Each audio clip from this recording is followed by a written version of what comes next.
Fala pessoal, tudo bem? Aula de História, professora Julien. Hoje iniciaremos a Guerra Fria.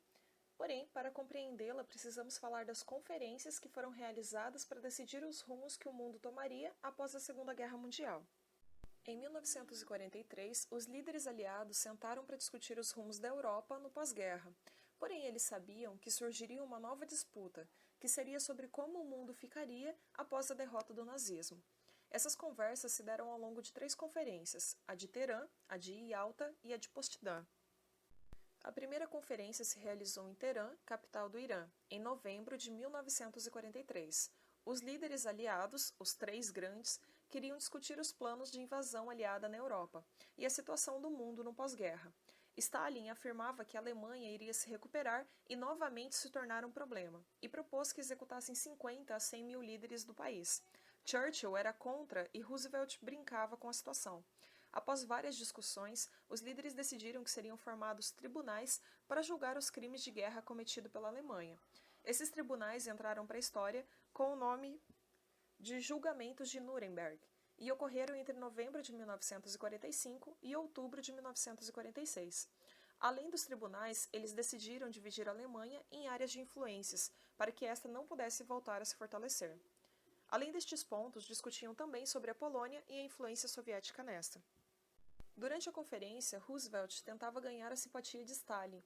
Ele acreditava que poderia se aliar a ele e via semelhanças entre seu governo e o socialismo, na ideia de um Estado forte para comandar a nação.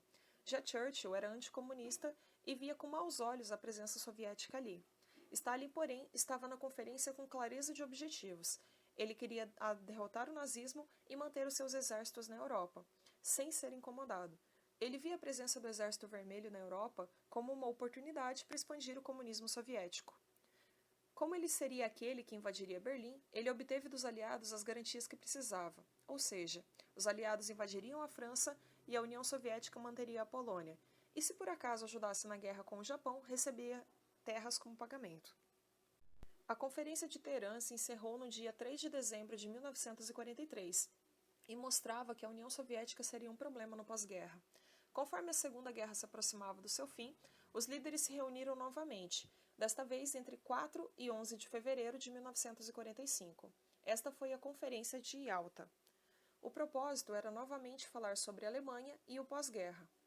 Stalin tinha privilégios, pois seus exércitos estavam entrando cerca de 30 quilômetros no território alemão, enquanto os outros aliados estavam presos na Bélgica e na Holanda. Além disso, o Exército Vermelho havia conquistado as maiores vitórias e Stalin queria reverter isso em ganhos. Ele queria o leste europeu, porém Churchill estava decidido a barrar a União Soviética, e isto gerou conflitos entre as potências. Durante a conferência, discutiram sobre a Polônia, e os soviéticos, quando expulsaram os nazistas, se aproveitaram da sua presença militar para instalar um governo fantoche dentro da Polônia, chamado de Governo de Lublin. Devido a isso, Roosevelt e Churchill solicitaram que no final da guerra acontecessem eleições na Polônia, porém Stalin era contra. Ao final das discussões, decidiram por fazer as eleições, mas Stalin já começava a imaginar uma maneira de manipular estas. Os aliados fracassaram em livrar a Polônia dos avanços soviéticos. Além disso, a Conferência de Yalta resolveu dividir a Alemanha em 4 partes. A Inglaterra, Estados Unidos, União Soviética e França, cada país receberia um pedaço. Para tentar controlar melhor as decisões internacionais do pós-guerra, eles criaram as Nações Unidas. O último encontro destes líderes aconteceu na Conferência de Potsdam, de julho a agosto de 1945. A vitória sobre a Alemanha já havia se concretizado, porém os combates entre Estados Unidos e Japão ainda aconteciam. Um dos líderes havia morrido, que era Roosevelt. Ele morreu em abril de 1945. Em seu lugar, assumiu Harry Truman. Este era o oposto de Roosevelt.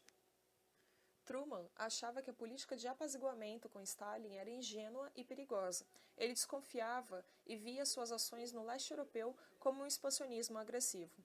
Porém, era tarde, pois a União Soviética já controlava diversas regiões, como a Tchecoslováquia, a Hungria, a Romênia, entre outros lugares do leste europeu. Com o fim da conferência, reorganizaram as fronteiras alemãs e decidiram sua partilha. Observa-se que durante as 3 conferências a União Soviética sempre acabava saindo melhor e conseguindo melhores vantagens, pois afinal os Estados Unidos só entraram realmente no combate aos interesses de Stalin após a morte de Roosevelt.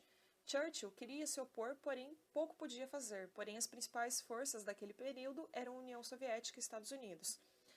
Já a União Soviética estava em combate desde 1917, pois afinal, desde a Revolução, combatiam o capitalismo e tentavam espalhar sua influência pelo mundo.